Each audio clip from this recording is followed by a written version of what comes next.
Good evening and thank you for joining us for KREM 2 News 10 at 10, where we give you more news in less time. I'm Mark Hanrahan.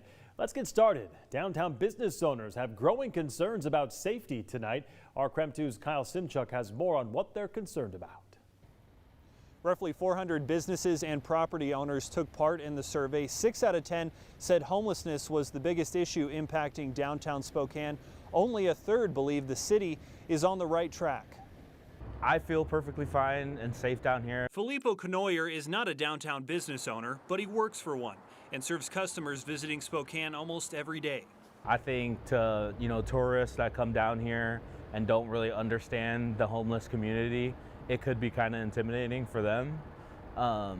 And then obviously for women too, like walking around downtown. Businesses listed several key concerns. The top include homelessness, crime, violence, drug addiction, public safety, and security.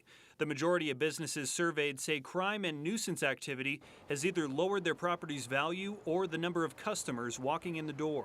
We've had customers that have had, instances with their cars and stealing stuff out of their cars, breaking windows and stuff like that. A few times, homeless come in, and we used to keep a tip jar right in our front desk right there, and they would come in, run out, and run off with it. Using survey responses, the Downtown Spokane Partnership is recommending several policies. The majority involve the city's homelessness problem. DSP wants the city to provide emergency shelter, social services, drug treatment, and create a structured environment for people suffering from mental illness. Tonight, as we were downtown, a woman in crisis took an outdoor sandwich board and threw it in the street, yelling at cars as she walked away.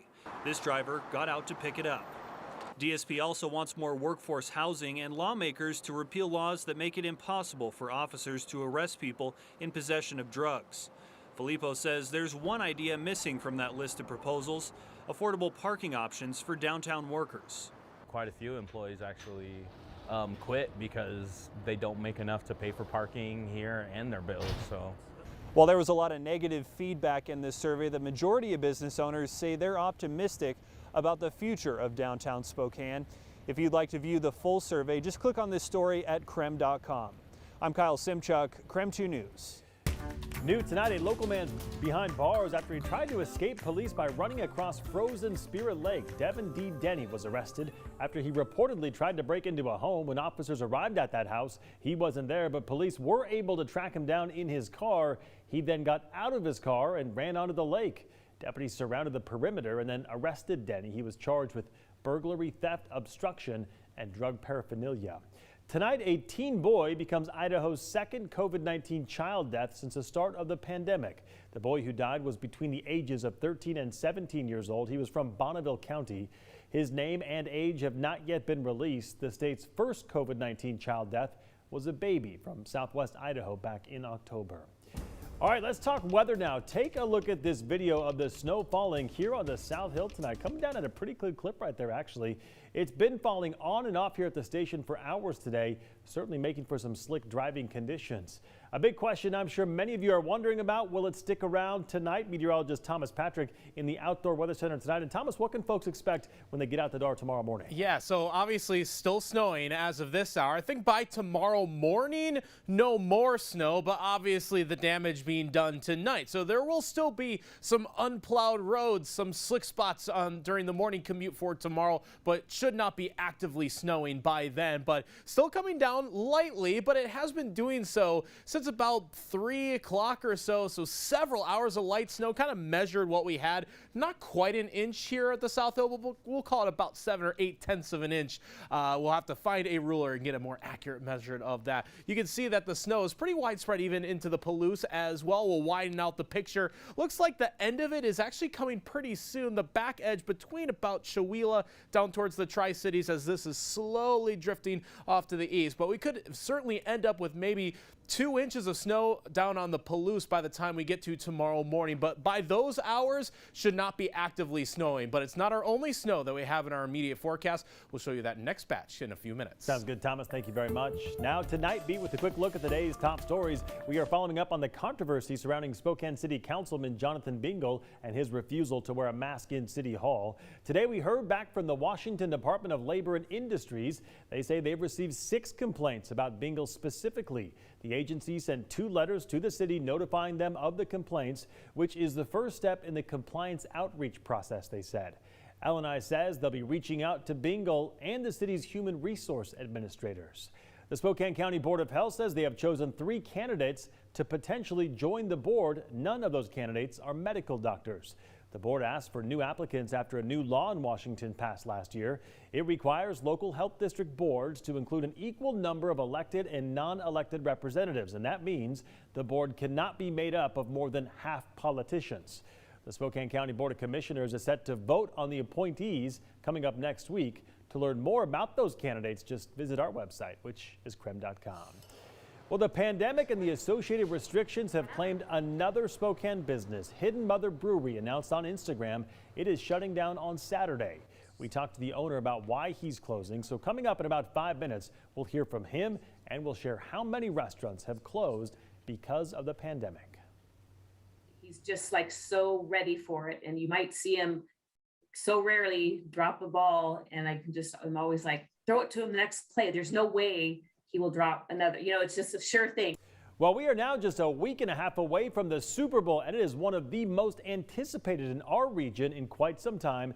And it's all because of one player. Eastern Washington alum Cooper Kupp is about to take his talents to the highest stage in football.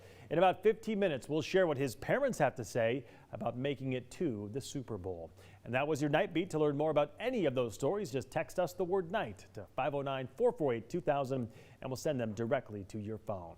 In international news tonight, more U.S. troops are headed to Europe as more Russian troops are stationed on the Ukraine and Russia border. The Pentagon says 200 soldiers will be leaving from Fort Bragg in North Carolina to post in Germany and Poland.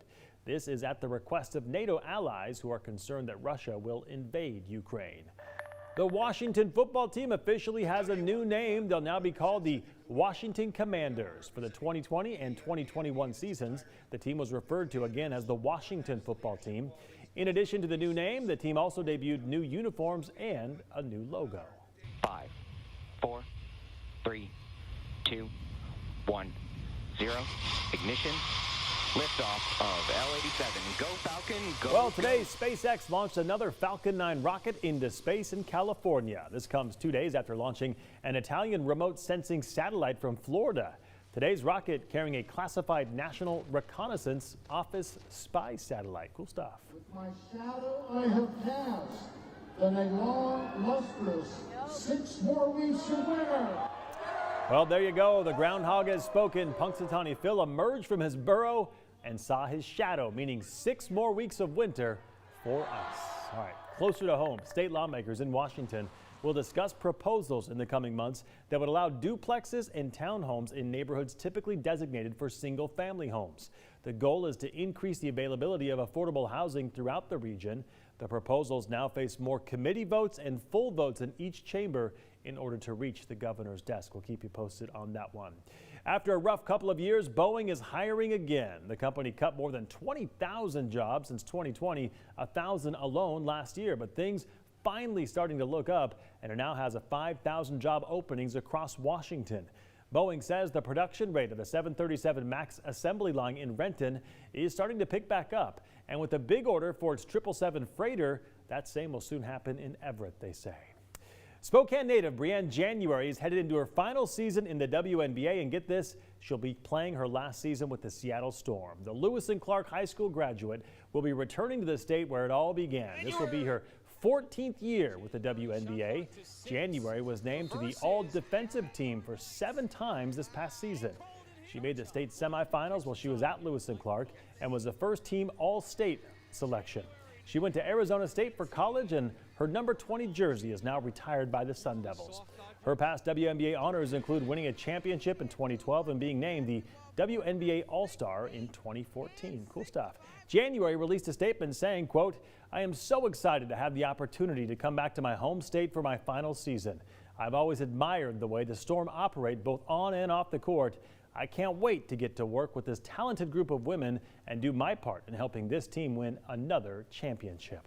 And that was your KREM 2 News 10 at 10, where you get more news in less time. Don't go to bed just yet, though. A local brewery and its owner open up about why a business is needing to shut its doors coming up this weekend. Plus, later in the broadcast, two parents very excited for their son as he heads to the Super Bowl. Our Brenna Green catches up with them. We're back in just 90 seconds.